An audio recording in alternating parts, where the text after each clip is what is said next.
From the studios of KENW on the campus of Eastern New Mexico University, it's You Should Know, featuring the people and events of Eastern New Mexico and West Texas.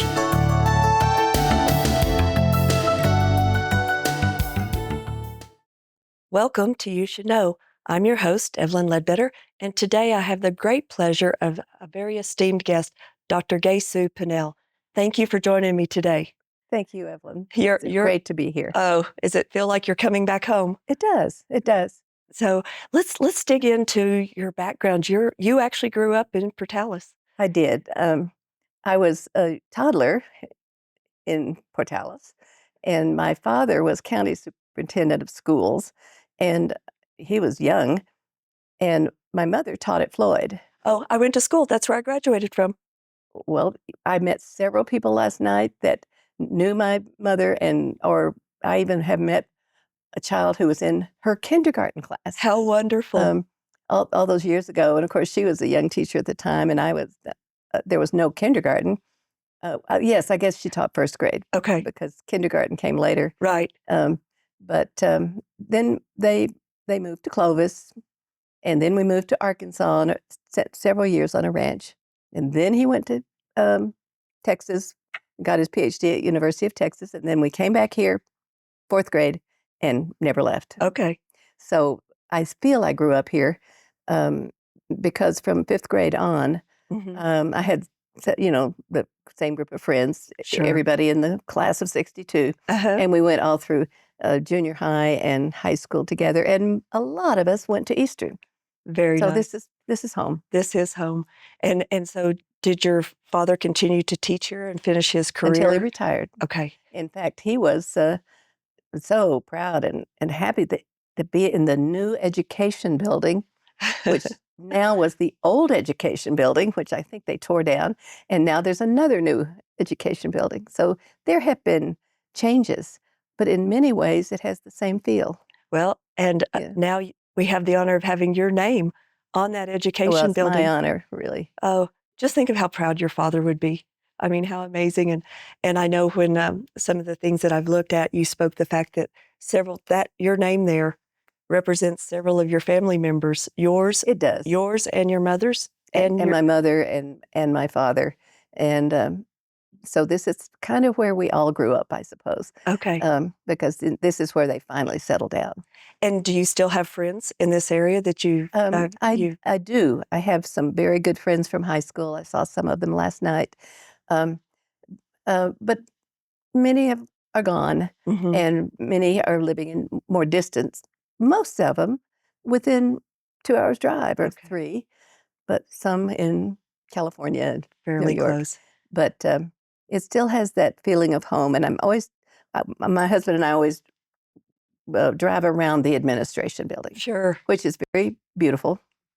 And I didn't realize how young the university was when I first went here. Oh, that's true. But I lived in a little house on University Drive, and I used to roller skate down to the administration, and then I would roller skate around and around, jump off the curb and around and around. So they're childhood memories, and they're also high school and college memories. Right, right. Yeah, you're right. I mean, we celebrated our 90th year for the university, but it's exciting. I don't want to say how long ago because the math is too heavy. But, I think it was only about 36, 37 years old. Just a couple days. And it had some of the buildings on campus, in fact, were barracks that they had purchased from the government and refurbished and put together and created spaces because they had a massive increase after the war. Military. Right. I remember Vettville and where the tennis courts are, that was actually the married family housing for vets. And some of my friends got married young and lived in Vettville. It was so romantic. All those little apartments in the barracks. And thank goodness I didn't live in one. Well, tell me what your degree was here at Eastern. My what? Your degree. Was it literature, English? I got a BA from here. Okay. And then I went to Ohio and I registered, and I had carried over some graduate credits from Eastern, which they accepted. And so I didn't have to take the GRE or anything like that. I was just accepted. into the master's program, and I also got a job teaching. So that's what took you to Ohio. Well, I also got married. And I'm guessing that handsome young man might have had something to do with it. But I'd always heard a lot from Ohio State, from our, I don't know exactly what he was, a provost or Dr. Shannon. And they always talked so highly of Ohio State. And so I ended up getting a master's degree and a PhD from Ohio State. Okay. And then I just stayed, and they offered me a faculty position. Very nice. Which is rare because it's sort of frowned on to hire your own graduates. That's kind of that's a mixed bag of faculty. tricks, isn't it? Like you're so proud of your own alum, but at the same time, you bring people in. Get very attached to their students, but they need new ideas coming in and new people. But I'm the one who stayed. Okay. And it just became home. Sure. Any siblings? I have no siblings. Okay. Of course, my parents are gone, and I have some cousins that in Texas that I'm once in a while get in touch with. But this is sort of it's wonderful to come back here and talk with people who knew my parents. And it means a lot, doesn't it, to make that connection when they're gone, and you can have them share memories with you. Yeah. That means a lot. So when you went to Ohio, did you go right into school, or did you teach at some point in the lower levels? I went right into school. It was middle of the year, and at that time it was very hard to get a job in the middle of the year, and racked up almost to the master's degree, because I went in the summers also. But I interviewed in a number of districts and took a first grade teaching job where I taught for the next 5 or 6 years while finishing the master's degree, and then I was accepted into the PhD program. Okay. And I came in wanting to do things with children's literature. I still love children's literature, and I love helping kids learn to love books and enjoy. But I became very interested in children's language and the linguistics. Young children acquire language, and in reading and reading difficulties. So I kind of did my research in that area more than in literature, but that was always a second love. But that love of it, yes. You wanted to be able to help future generations be able to read and continue to enjoy that and do well. Yes, that's right. And I had always loved reading and read voraciously, and some of my friends did a lot of reading, and I didn't know everybody didn't. Right. I thought everybody loved to read. Well, that's something everybody can afford to do. Everybody can have a library card. Absolutely. Of course, now a lot of our reading is digital, and there are different forms, but it's still reading. And because I loved it, and then I began to realize that there are people who don't, who think it's a chore. Oh. And every day on my phone, it said, "Have you met your reading goal?" Your reading goal is 30 minutes a day. If I read 30 minutes a day, I would call that reading a recipe. So there's so many facets to it, and there's so many different purposes you can read for. Sure. So I wanted to open up that world of literacy, and especially for students who struggle in literacy, and they often don't ever get to read books. They just get to drill on things, which is very important for them to learn, but can't take the place of a book experience, fiction or nonfiction. My son had a little tougher time. He was very active, and staying in his seat was difficult. So the reading wasn't coming as quickly visual because element, he just couldn't settle down. So I think it was about third grade, he got hooked on Hank the Cowdog books, and he loved those books. And all of a sudden, his love for reading just exploded. That's wonderful. And so I think that's basically kind of what you're saying, is getting people hooked in that. And if they find that love for reading. Was there any particular book that turned him on? Just he read that whole series, that Hank the Cowdog. There was umpteen series, and the dog had humor, and was just kind of goofy acting. And so for a kiddo that was 9 years old, that drew him in. It got him to settle down long enough he could read. I loved it too. Yeah. So I know that was a big deal for me, to when I was in kindergarten, to get to have your first reader. And I still remember A Duck is a Duck was my book. And I was so excited when I got that book and could take it home and practice and learn. So So my first reading was, well, there was no kindergarten. I must have been 4 or 5, and I read comic books. I didn't know I was reading, and I probably wasn't reading, really reading, but the context is so strong, and it's very complex language. It's it not is. little just look, and then I kind of I'd read them over and over too, because that's what you do with comic books. Sure. And I just took one of my father's books down from the shelf.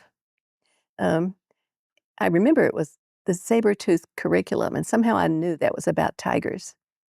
Took it down, and I discovered I could read word, and I could not make sense of it. I could, as an Oh, adult, sure. you know, Right in the humor and everything in kind comic of a books very political different. book, really.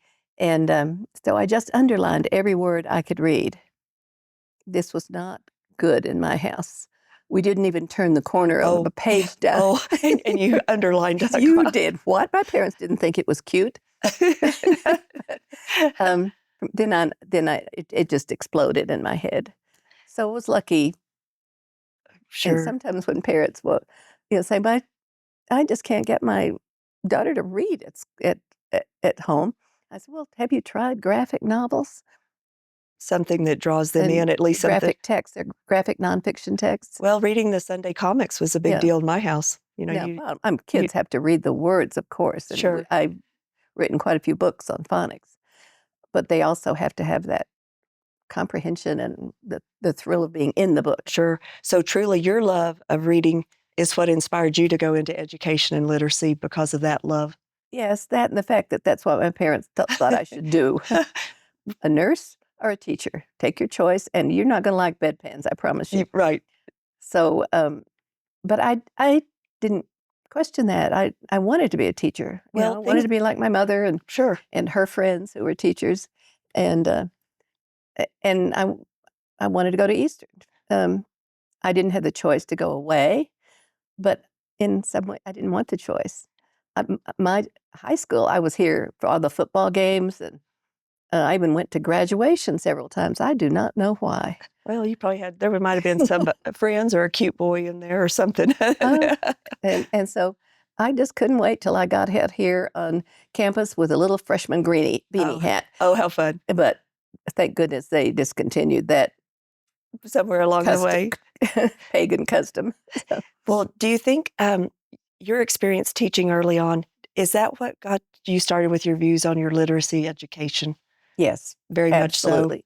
The realization that I didn't know enough to teach all the kids the way I wanted, to the maximum that they were interested in learning. To challenge them and to help them I learn. do realize not everybody's going to just sit and read all the time. I mean, some people like to swim and hike and Sure. things like that. But the doors should be open, and everyone should have the skill to do it. And I wanted to know more about teaching. I said to somebody last night at the party, don't you feel that just about the time you've really learned how to teach, it's time to retire? Because every year, teachers I work with, and this is true in Portales, they have a wonderful professional learning spirit in the district. Mhm. And those teachers learn something, expand their expertise every year. And that is a very satisfying feeling to a human being. If you contribute. And It you're feeds making you a as much. difference, and you know Right. that even next year you'll even make more difference.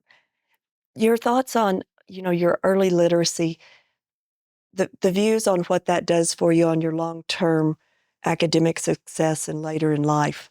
It means everything. The child is at the time when learning mostly through play, and you Mhm. see that at the Child Development Center. So they play with language, they play with blocks, they play with mechanical things, and that develops mathematical concepts. But they also play with reading. They songs and poems and games and reading the favorite storybook, hearing it read over and over. They internalize the syntax of language. And if you're an English learner, Mhm. It's even more important. You know the syntax of the language you speak. So you look for the underlying grammatical rules of English. And it's through participating that they build that store of knowledge and vocabulary. Sure. So you expand in content knowledge, vocabulary, longer sentences with clauses, and so you also learn the alphabetic system, Mhm. and those come. The young child is willing to play with it, to work on it like a puzzle, Sure. and to learn some of the bits and pieces. Like if you can write map, you can write nap. Uh, uh, It Map just it out, the alphabetic mapping, they call it. So there's the phonology and the sound of language and the syntax, and then there's the letters and sounds. And that all comes together for them. And for most of them, I taught first grade, for years. Mhm. They come in, and at that time, I think most of them are reading a bit when they come in, but most of them weren't and my mother had them. First thing she did was teach them to tie their shoes. So, Well, I just remember from my childhood, I didn't know my alphabet when I started kindergarten, and that was pretty new to have kindergarten. And I yeah, think it was 3 days a week, but I didn't know my alphabet. Now I believe students much less know how to read. they do. The And a lot magnetic of letters on the refrigerator, but what we have to remember that families are different and their cultures are different, Mhm. and some of them may get together and sing or cook or do something, but not necessarily do everything, you know, by reading stories No. and having the alphabet letters on this chalkboard on the chalkboard in the classroom, but in the on the refrigerator Mhm. door and writing notes to each other. So they learn very quickly if they have a rich, enjoyable kindergarten Do environment. do you think that, iPads and children with electronic devices and keyboards, do you feel like that takes away from the basics of learning? Oh, that's a good question, You know, Evelyn. I just um, I just wanted to know your I, I views I think we're not sure yet. because you can actually They're more sophisticated now. with an iPad, it can read to you. Yeah, So children can get those stories. It doesn't have to be and their that's a parents plus. or themselves Yeah.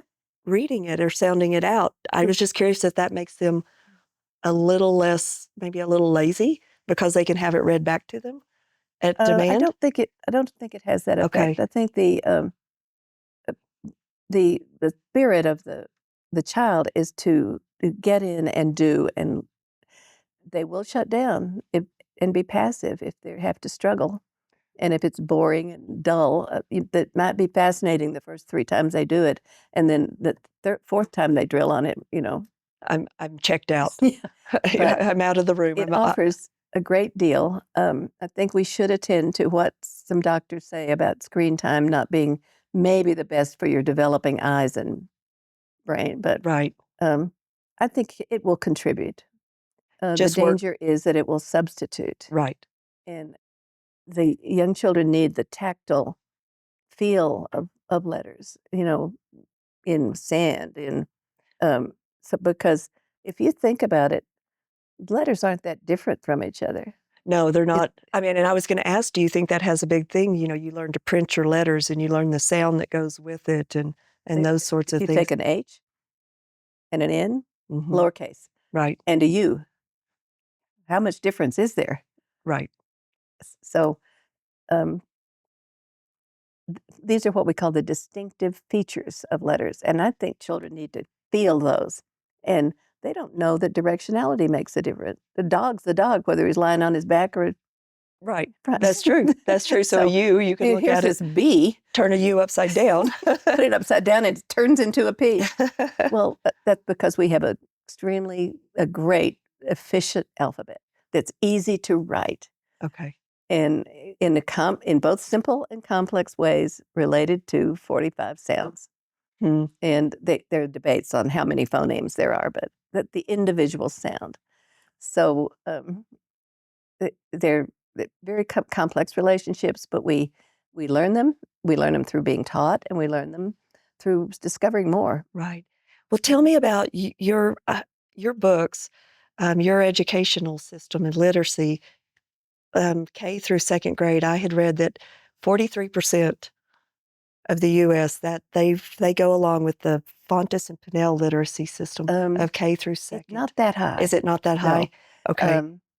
We are, most of what we produce is supplemental material, and people buy it, made to buy one part of it and another. Portales has quite a few, they have a really coherent work going on because the teachers work with each other across grade levels. And so we have written quite a few books, and we advise on small group, whole group, and individual teaching so that there are different contexts. So one reading program is not just one thing.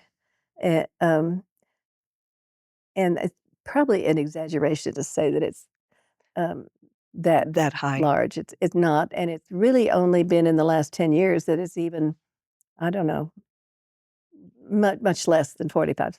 Okay. But there are many, many teachers who read our books and don't necessarily use our curriculum materials, but create their own based on our books and some other authors that are very popular. And was that something that just kind of came about of working on a program or a teaching method? It did. My time at Ohio State when I was a professor, I wrote heavy-duty research articles. I did several big research projects, and wrote them, submitted them to journals, and I became a full professor based on that.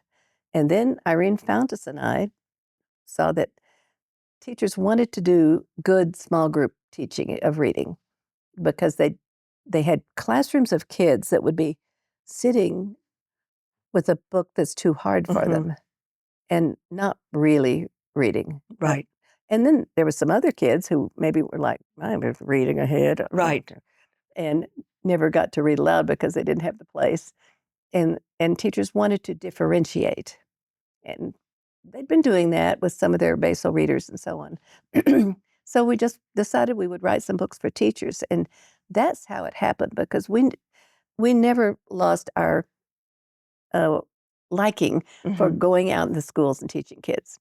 That's the kind of that passion programs we were doing. That was in your heart. And that was your purpose. It's fed by working with teachers in classrooms with real kids. Sure. And so we put what we knew from research and our experiences into, and we developed where we almost say to the teachers, this is what, when we see, this is what we observe, and you need to think about what you observe. And then here's what we might suggest, try it out, and bring your own thinking to it. And no two children are going to learn in the same way.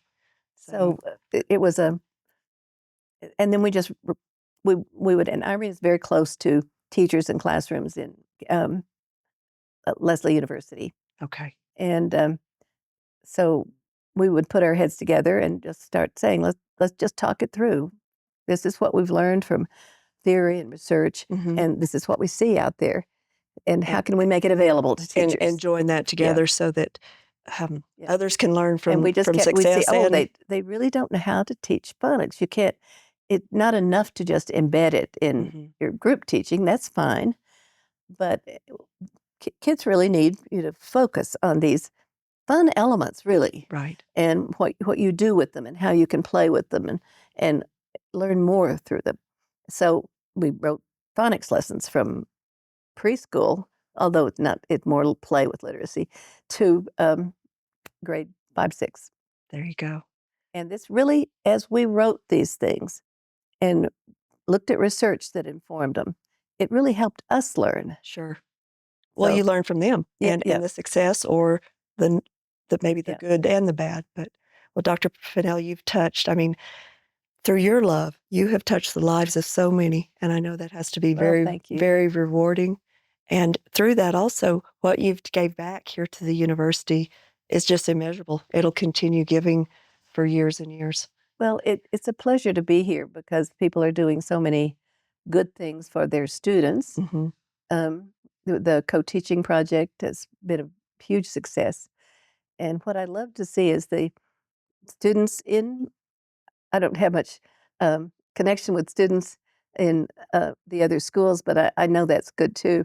Um, in the program, and then in the schools, are proud of what they do Sure. and proud to be still learning. Right. Well, if And you're going to that's do something, you want to yeah. do it well, and that's proof through your students. You know, So there's a Native American proverb, I don't know from where, that said, he who learns from one who is learning, drinks from a running stream. it always changes. It's always something different. Well, Dr. Pinnell, thank you so much for giving your time today and coming into the studios and just telling us a little bit about you. And you're greatly appreciated. So Well, thank you. thank you for this. It's an honor to be here, and you're so gracious and welcoming. Well, thank you. Thank you. Thank you. This was on my bucket list to actually get to do an interview with you. So thank you. And Good. all of you watching today, thank you. And we will see you next time. Cheers.